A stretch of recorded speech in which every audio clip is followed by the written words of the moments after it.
Only on 10, an Acadiana family is trying to rescue one of their own after riding out Hurricane Dorian in the Bahamas. Plus, one man is dead after a shooting this afternoon in Lafayette. And an Acadia Parish candidate speaks out after her campaign signs were allegedly stolen. Live from Acadiana, your local news leader, this is KLFY News 10 at 10. The Bahamian Prime Minister says the death toll from Hurricane Dorian has risen to 20 and that more fatalities are expected. Dorian is making its way up the southeastern coast as a Category 2 hurricane. It is expected to bring intense winds and flooding as well. The National Hurricane Center is warning of life-threatening storm surge along hundreds of miles of the southeast coast. Now, while Florida has been largely spared, millions could still feel the brunt of Dorian from Georgia to southeastern Virginia. An 8-foot storm surge could flood parts of Charleston, South Carolina. The governor ordered the state's entire coast, some 800,000 people, to evacuate. Well, an Acadiana family has a personal connection to the devastation that Hurricane Dorian left in the Bahamas. News 10's Neil Zarang spoke to a Jeanerette man whose daughter rode out the deadly hurricane in the northwest Bahamas, which was one of the hardest hit areas. Neil. Good evening, Rob. It has been an emotional week for the family of Darla Claymont. The Category 5 hurricane devastated Green Turtle Cay, where she rode it out. Her family is thankful everyone on the island survived, but it has been a race to recovery.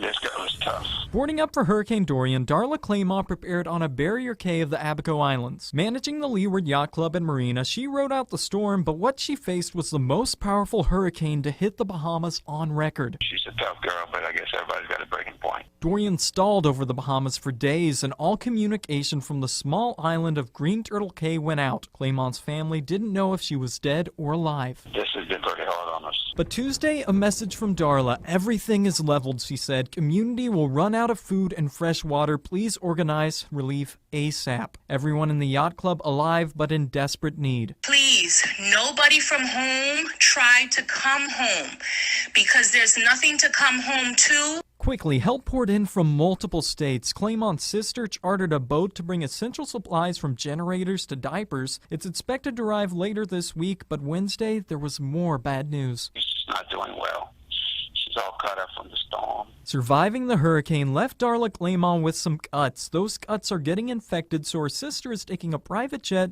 to get to the island to bring Claymont back home. We can expect Darla to be a changed person. Well, I guess so. You know, going through all of that, if that doesn't change you, nothing can. Jean and Barbara Broussard live in Jeanerette, but they're willing to fly to any hospital their daughter goes to make sure she's okay. You can get there and be with her. That will make me feel much better. And they're going to let us know that they got to her. So we're waiting any time for that word. I spoke to Darla Claymont's sister briefly this afternoon. She was too busy to talk long, but said she was waiting for a call from Bahamas government so that she could get clearance to land. Neil Zarang for KLFY News 10. Now, if the weather cooperates, a full boat of supplies will leave for Green Turtle Cay Thursday or Friday. You can find a link on how to donate to relief efforts inside this story on KLFY.com. Dorian, of course, continues to push north towards the Carolinas, and we have seen it gain some strength as it continues. I'm here in the Weather Center with Chief Meteorologist Heath Morton. And Heath, what more can we see in the next few days out of Dorian? Really don't expect a whole lot of strengthening. Now, the good news is it's going to pick up a little speed as the forward motion and kick out of the North Carolina or the South Carolina, North Carolina area pretty fast, and it will move out to sea. So it's not going to hang around the Carolinas like it did over the Bahamas. But it will bring rain. Yeah, rain, wind. They're going to see a pretty good storm surge there across parts of South Carolina near Charleston, and then up near Myrtle Beach, and then the Outer Banks of North Carolina.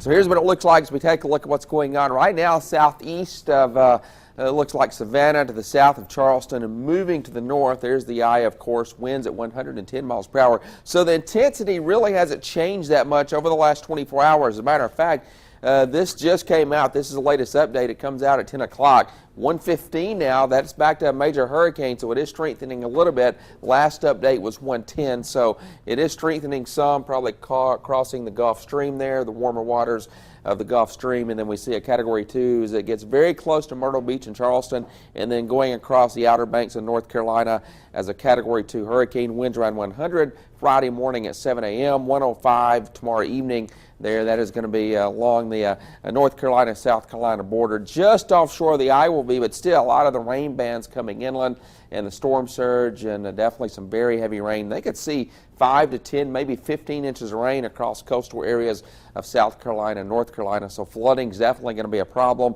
And then, like I said earlier, it should zip out to sea fairly quickly once it gets picked up by that trough, so at least it's going to move out quickly, not hang around like it did in the Bahamas. But the tropics are active. More on that in a few minutes, Trop. Thanks, Heath. Well, thousands of Air and Army National Guard members are on duty in Florida, Georgia, South Carolina, and North Carolina preparing for this storm. Officials say that this is where Army and Air National Guard members closely monitor the storms and other emergencies. Brigadier General Jeffrey Burkett says the National Guard is on alert and ready to help communities affected by Dorian. Nearly 8,000 soldiers and airmen have already activated and are managing resources on the ground and in the air. We're supporting by facilitating the movement of some helicopters from one state to another. And with dangerous weather making its way along the southeast coast, the National Guard says it has a force of over 450,000 ready to go wherever they're needed. And for everything you need to know as Dorian gets closer to the east coast, you can download our Live Doppler 10 weather app. Back here at home, one man is dead after a shooting in Lafayette this afternoon. It happened in the 600 block of Edison Street. Now, authorities say the victim has been identified as 20-year-old Tiaj Hudson of Lafayette. He suffered multiple gunshot wounds and was pronounced dead at the scene. Lafayette police say a white SUV is a vehicle of interest. If you have any information, call Crime Stoppers at 232-TIPS. A suspect wanted in yesterday's double shooting in Breaux Bridge surrendered to police today. Police say that Dylan John is facing multiple charges, including attempted second-degree murder and aggravated assault with a firearm. The shooting happened Tuesday afternoon at the corner of Landry and Wade Streets. Police say several people were in a fight, and at some point the suspect allegedly pulled out a gun and shot two men. Authorities say that the two victims should be released from the hospital in the next few days. Acadia Parish Clerk of Court continues to build steam. Emily Stoma and Robert Barus are the candidates running in that position. However, one of those candidates says that they're having problems with people stealing campaign signs. Emily Stoma, candidate for the Acadia Parish Clerk of Court, posted on her public Facebook page last week that she was disappointed to see that, quote, lawn signs were stolen from our supporters in Crawley, Rain, Iota, and Esterwood. Robbie Barus, the current Acadia Parish Clerk of Court, says his office has not received any complaints about campaign signs being removed, nor would anyone from his campaign pull Stoma's signs. Signs being stolen. There was 3 additional ones in Crawley this morning along Highway 90. So I'm going to go back and give specific locations, and it's on private properties, people that I have permission to have the signs there. We haven't got any calls on any signs being pulled up, and I can assure you no one from my campaign is pulling up signs. We're trying to keep up putting mine down because we have such a demand for them. Stoma says she has reported the locations of the stolen signs to the Acadia Parish Sheriff's Office. If you see anyone taking or damaging campaign signs, contact your local law enforcement agency. 6 candidates are running for the District 5 seats on the Lafayette City and Parish Councils. Well, they participated in a forum tonight. Now, each candidate responded to questions from community members. Some of the topics addressed tonight were issues important to the development of downtown Lafayette, including drainage, sidewalks, and the vacant Buchanan Street parking garage. Well, tonight's forum was sponsored by the Downtown Development Authority and Downtown Lafayette Unlimited. Anita Begno with the DDA says that elections are important, especially when it comes to investing in the downtown area. downtown Lafayette can play a tremendous role in helping to create revenue for both the city and parish. And so when we talk about investing in infrastructure, that needs to be done so we can build more residential units. When we talk about investment in infrastructure so that we can park cars for people who work downtown, who want to live downtown, and who come to visit in downtown Lafayette, it's incredibly important that we get those things right. A forum will be held on September 24th at the Acadiana Center for the Arts for the candidates running for Lafayette Mayor President. Coming up, the city of Scott will be seeing a lot of changes soon. Find out what this means in this week's Moving Acadiana Forward. Also, how UL hopes their new concession prices will help pack Cajun Field.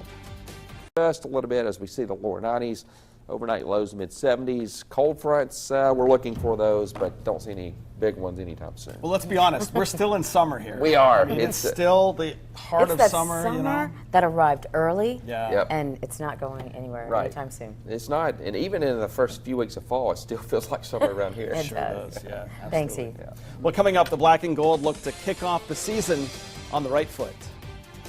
Plus, more economic development in Scott. Coming up, we talk to the city's mayor about the boom and how it helps to move Acadiana forward. When you need the latest in weather updates from the most trusted, most reliable storm team in Acadiana, download the News 10 weather app today and get it all in the palm of your hand. Download now and let the weather come to you. Sponsored by Southside Roofing. The Acadian Ambulance membership enrollment is now open. Call 800-256-JOIN or visit myacadian.com for details on member benefits and easy enrollment. Hurry, the deadline is Friday, September 6th. Acadian Ambulance, knowing life matters. Louisiana's economy is much better off today than we were 3 years ago. Stop. That's not true. Thousands of jobs have been lost since John Bell Edwards became governor. Our economy has never been stronger. Not true. The truth is, Louisiana was the only state in America that lost jobs in the last year. The only one. John Bell Edwards is only worried about one job, his own. We deserve better. Paid for by RGA Right Direction PAC. There's the other guy. And there's your Butcher Professional Technician. Butcher has a customized dispatch service center. 24-hour on-call Butcher Professional Technician. Integrated mobile app for precision service. I think the choice is easy. Butcher Air Conditioning, a name you can trust. It's hard to stop a train. Get 0% financing for 60 months or $500 instant rebate on qualified train systems. 4 years ago, rigs just like this one employed thousands of people and supported thousands of families. Today, it produces nothing and employs no one. That's because John Bell declared war on the oil and gas industry. I'm Ralph Abraham, and that ends the day I'm elected governor. We're going to end these lawsuits, get our people back to work, and unleash the full power of Louisiana energy. I'm Ralph Abraham. Help is on the way. The Acadian Ambulance membership enrollment is now open. Call 800-256-JOIN or visit myacadian.com for details on member benefits and easy enrollment. Hurry, the deadline is Friday, September 6th. Acadian Ambulance, knowing life matters. A sales tax increase and new development in the city of Scott has the mayor looking toward the future. News 10's Caroline Marcello sat down with Mayor Jan Scott Richard to talk about the diversified economy in the city. We're always trying to get new businesses in, and we're trying to get our sales tax revenue up, and it seems to be uptick. We had about 11.5% increase in the first 7 months in sales tax revenue, which is really good. In the past 7 months in office, Mayor Jan Scott Richard has seen an increase in sales tax revenue with several new businesses opening. Our boudin vendors are doing extremely well. We do have some new businesses coming in. We got a Domino's and a Smoothie King that should be opening relatively soon. The Apollo Road project is in full swing. The mayor says he's getting lots of interest in property surrounding what will be West Village, an area of Scott being developed by Robert Daigle, who created River Ranch and Sugar Mill Pond. You know, West Village is opening and Robert's going to be doing his thing within his development, but it's the areas and land available around it that people are starting to show a true vested interest in regards to looking to expand or to bring their businesses here. Scott has seen more oil service companies move to town, with Cypress Energy celebrating a grand opening in May. Really diversified. You know, you think of us as the boudin capital of the world, and everybody thinks boudin, but I think at the end of the day, we really have a diversified economic structure. In Scott, Caroline Marcello, KLFY, News 10. Thanks, Caroline. The mayor says they are in full swing planning the next Boudin Festival. They plan to make a special announcement in October regarding the festival. UL's football home opener is this weekend, and the new season brings with it some newly reduced concession prices. Fans can get a hot dog for $1 or even a domestic beer for just $2. Nico Yanko, the UL Deputy Director of Athletics, says that Cajun Field had an average of 17,000 to 19,000 fans last year. Now they're trying to hit the 25,000 mark this year. Yanko says the concession price reduction is just one of a few changes aimed at boosting fan attendance. Some things that we've added to game days outside of the experiences pregame at Rousseau Park, in-game with the new student tailgate coming back to Cajun Field. We've unveiled a new student rewards organization that's going to be a wonderful experience for our student athletes and students to participate in and take advantage of many rewards based on their participation at events. We also have the Kid Zone in-game. And Yanko says there's another thing that he believes will drive the numbers up. It's a trolley that will pick up fans from Rockin' Bowl downtown or Legends on Bertrand and take them to the football games for free. Come back up to 20%. In the meantime, no rain chances, hot and dry, and we have to tell someone goodbye. Yes, we do. Goodbye. No, it's not going to be that quick. Bittersweet night for us all here. This is for you, Rob. It's packed with things that you will remember and use, because Rob learned how to make one heck of a gumbo, I heard. Thanks to her. I never got a chance to taste it. You showed me how to make it. I did. You showed me how to I did. make it together, but you told me how to and gave me the recipe and everything. So. And you've made a lot of friends out there. Yeah, I sure have, and we've had so much fun on this desk. Absolutely. I mean, a lot of the fun we have is when the cameras aren't rolling, so you don't see it, and it's probably a good thing because we want to keep our license here. You know, we've had a lot of fun, but yeah, I'm going to our Next Star station in Charleston, West Virginia, CBS affiliate, still staying with the Next Star family, and I just love you guys. We love you too. We're not going to say goodbye. We're going to say be happy. How about that, Rob? That's right. Thank you, Acadiana.